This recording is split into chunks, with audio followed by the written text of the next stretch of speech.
সম্মানিত ভিউয়ার্স, আসসালামু আলাইকুম। আজ 17ই ফেব্রুয়ারি, রোজ সোমবার 2025। কাছে কিংবা দূরে, দেশে কিংবা বিদেশে, যে যেখান থেকে আভারি রিফর্মের এই প্রোগ্রামটি দেখছেন, আপনাদের সবাইকে শুভেচ্ছা ও স্বাগতম। দর্শক শ্রোতা, স্ক্রিনে যে গাভীটি দেখছেন, গাভীটি হলস্টাইন ফ্রিজিয়ান জাতের একটি গাভী।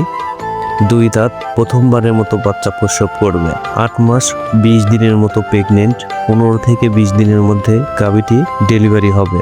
আগ্রহী ক্রেতাগণ আপনারা চাইলে স্ক্রিনে দেওয়া ফোন নম্বরে হোয়াটসঅ্যাপ ইমোতে যোগাযোগ করতে পারেন বা সরাসরি আমাদের খামারে এসে দেখে শুনে যাচাই করে ক্রয় করতে পারবেন ইনশাল্লাহ। আমাদের প্রোগ্রামগুলো আপনাদের যদি ভালো লাগে থাকে তাহলে আমাদের সোশ্যাল মিডিয়ার প্ল্যাটফর্মগুলোতে ফলো এবং সাবস্ক্রাইব দিয়ে আমাদের সাথে থাকবেন এবং আভারি রিফর্মের নতুন নতুন আপডেট প্রোগ্রামটি দেখার আমন্ত্রণ জানিয়ে আজকের প্রোগ্রামটি এখানেই শেষ করছি। সবাই ভালো থাকবেন, সুস্থ থাকবেন। আল্লাহ হাফেজ।